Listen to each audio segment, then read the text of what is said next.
તો ભારત સરકારના ખાદ્ય પ્રસંસ્કરણ ઉદ્યોગ મંત્રી ચિરાગ પાસવાન તેમજ ગુજરાતના કૃષિમંત્રી જીતુભાઈ વાઘાણીની ઉપસ્થિતિમાં અમદાવાદ ખાતે unlocking value advancing food processing for employment generation and sustainable growth in South Asia વિષય પર 2 દિવસીય પ્રાદેશિક નીતિ સંવાદનો પ્રારંભ થયો છે।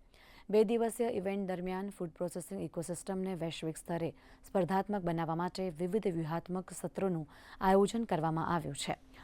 આ પ્રસંગે ભારતમાં ખાદ્ય પ્રસંસ્કરણ વિષય પરના અભ્યાસ અહેવાલનું વિમોચન થયું હતું।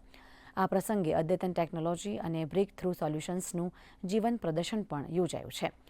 કેન્દ્રીય ખાદ્ય પ્રસંસ્કરણ ઉદ્યોગ મંત્રી ચિરાગ પાસવાન તેમજ રાજ્યના કૃષિમંત્રી જીતુભાઈ વાઘાણીએ ફૂડ પ્રોસેસિંગ ક્ષેત્રે દેશ અને ગુજરાતે સાધેલી પ્રગતિનું ચિત્ર રજૂ કર્યું હતું।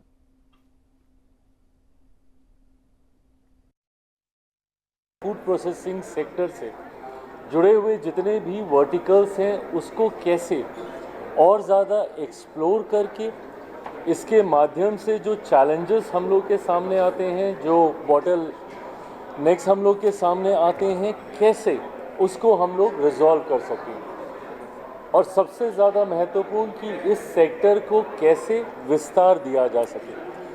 भारत जैसा देश जहाँ पे 1.4 बिलियन लोगों की आबादी, ऐसे में एक बड़ी आबादी कृषि से जुड़ी रही है।